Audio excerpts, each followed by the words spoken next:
the institutions that make it functional have to perform at their optimum if we want to be able to continue to make the type of progress.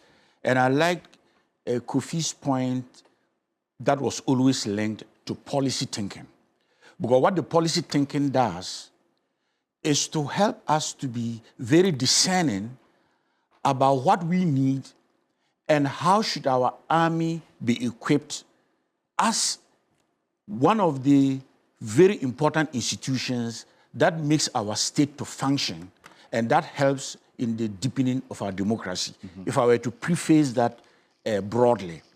But having said that, in the tragedy that we find ourselves as we continue to mourn, the conversation is easy in terms of the retooling, which Kennel says we've always been repeating, but we've not succeeded in doing. But you watch, once we get out of this period and we begin to talk concretely about how we do that, we'll be sucked into the politics. And that is our problem. We are not able to separate ourselves from how political decision-making processes makes institutions to function and to be efficient. Because then we would pull back and later on complain why these institutions do not function. Let me add on to that, because the whole, if you call it spectrum, goes right up to the very top. Now, one thing I can attest and I've experienced myself is how the military love to, they use the term, deliver their head of state in security and efficiently in order that he's able to or she's able to do what must be done by a head of state. And the moment you begin to think in terms of the way the military think professionally, as it has been recounted, their concern is the execution of the duty. And once they are able to deliver the head of state at a particular location to do his work, the mission is accomplished. To the extent that I was on President Mohammed's team when he was part of a team of four heads of ECOWAS state mediating the exit of Yahya Jammeh. When we landed in Banjul and we're now going into the city, which is quite a distance from the airport for the formalities to be, one thing I noticed was that our military flying the government plane, the presidential jet at that time, refused to go into town. They would not take any food or anything that would be later on, that would be in the city. They preferred staying at the airport and staying next to their plane. And I, being curious in the type of conversations that I want, it is because they do not want anything to happen and they cannot explain why they were not near the plane and it happened. Just to give you a speck of what that is. So that for me is significant. And my interest therefore would be, when we get out of this, what does it mean for us to look at it in this sense? I can give a very quick synopsis. If you recall, when the F-28, the Fokker 28, that had been in service for quite a long time, became literally not fit for purpose. At that time, President Rawlings secured a Gulfstream jet that was retrofitted. It was not brand new. It was retrofitted for the purposes now of replacing the F-28. It was mired in politics. And here, let me begin by saying that when I talk about the politics, I'm not excluding myself. I'm talking about all of us are guilty of how the politics is not helping the cause of our development in terms of the conversation we're having here. The partisan politics. The partisan politicking became so extreme that when we went into the next political dispensation, it did not take long for that jet to be sold out. In fact, there was a news commentary to describe in poetry how that jet flew out of Accra, never to return. Then immediately afterwards, that government was stuck. The president could not travel. The Ghana Airways planes were at their dying days. And I still remember President Kufuor's first travel. He was hiring the DC-9, which was basically also not fit for purpose. So Ghana was stuck. Why? Because partisan politics deprived us of a presidential jet because we wanted to always score the political points. Now, what happened after that? President Kufuor then took the initiative to order the Falcon, but he actually placed an order for two, a bigger one, which is the Airbus, and then the Falcon, so that you can have at least alternatives. You can be able to fly. Yeah, for resources and for reasons that I do not have the detail, when President Mills was in office, he opted for the Falcon jet, which is still the one that we have. And as we now know, it is corroded and stranded in France.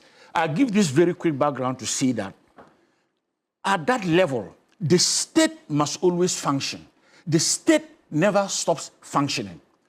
Our collective embodiment as a people, our sovereignty, that embodiment is in the head of state. So that when the head of state is traveling, it is not just moving from point A to B. It is security, it is the capacity to self-function as head of state, including even communication whilst he's traveling. To be able to function efficiently means to do multiple things at the same time. That he can attend meetings, for example, in West Africa, and be back in Accra for presidential duties. And if it's a long distance, to be able to do that. And before I would come into a substantive issue, to add on to this, because of my work and the experience I've acquired, if you go to countries like Angola, the fleet that is the government fleet that has been described here, there are three. A smaller one for what you would call shorter distances, a medium-sized one for what is called regional, and a very big one for long distance. And as I remember, in mediation support, the president of Angola was in Portugal, but he needed to receive very important documents to give instructions about going ahead in mediation support between DRC and the Rwanda. But because of the capacity for the government to function efficiently, it did not constitute a problem. Just to give a quick tip about how planes are not just because they are planes, but they are used for the functioning effectively and efficiently of a head of state. Now, having observed this at this level, and coming back closer to the topic that you are raising, the conversation that has happened here, what does it indicate? Particularly in the context of a tragedy that has shocked the entire nation. You in the media, you have to self-control by beginning with the conversation about how do we invite people to talk about this? Indeed. And it's very clear here that it's not everybody who can talk about this. So the fact that we had everybody talking, and you know, in Ghana, there is something that is strange. There are too many people who say they are security analysts. You are not. Because when Colonel is speaking, you can see the difference. Indeed. He's worn the uniform. Absolutely. He's gone through the contours. He knows what it means. He can feel it. So when he's talking, Kofi and I and Prof would defer to that experience. True. But there are people who have not gone through all that. But they are more experts than those who have gone through that. So that for me is one area. When the conversation started to become more sanitized, it was when more of the military expertise started to talk. Then we could then begin to discern the difference. But earlier on, there were so many people who wanted to contribute to these matters, but they did not have the requisite expertise. Why is this important? Because the tragedy has shocked people and families are grieving. Now, if those who do not have that expertise are just talking about these issues the way they do, you are adding to the grief and to the trauma, not just of the immediate family, but literally the entire nation. And so if we talk about lessons, one of the lessons that I would put forward is, let us sanitize our media space so that those who have expertise in particular areas are the ones to contribute to it. Not that people should not contribute. It's one thing when we have to deal with the social media. But it's another when in our official media spaces, we have to deal with issues, some of them are unsubstantiated, some of them totally lacking the expertise and the rest of it. Then the other point is, and again, going forward, I'm shocked to see, you see, where is our capacity when we're growing? And you heard about civic education. It was something that was taken so seriously. How is it possible that civilians can go into that forest and be carrying plastic or metal pieces of a crash plane and standing and videoing themselves? How are we informing ourselves as a people about the respect that must come along, how we deal with these matters? Somebody has to do that, and maybe for the lack of the complete information, it has to be our Commission for Civic Education. How do civilians interact with military, vice versa, particularly when it comes to a tragedy such as this? Or, and we'll come to that later, civilians surrounding police officers on motorbikes, threatening them because these police people came into their community to apprehend people in Galamsey. Yeah, we'll get to that. We'll get to that. How are we dealing with the education of the people to understand what exactly it means to respect and defer to your security agencies whose ultimate objective is your protection? Because we all know that the responsibility to protect that is in the state is deployed through its security agencies. And if its security agencies are not able to do an efficient job, it's all of us who suffer the consequences. So this, for me, becomes very, very important. And I would want to come back and talk more about how then are we building the consensus. That now makes it possible that when we say the military need the equipment to be able to do the work they do, the expertise that informs how they are retooled, what equipment they buy, how do they buy it, where do they source it, what kind of aircraft. Listening to Colonel's little contribution about you can acquire an aircraft, but it will not function because of our international geopolitics. And that has to be taken into account. It doesn't matter whether we are purchasing from Russia or we are purchasing from the United States. How does policy inform the choices we make about the type of aircraft? And once that is done, the political consensus supports it.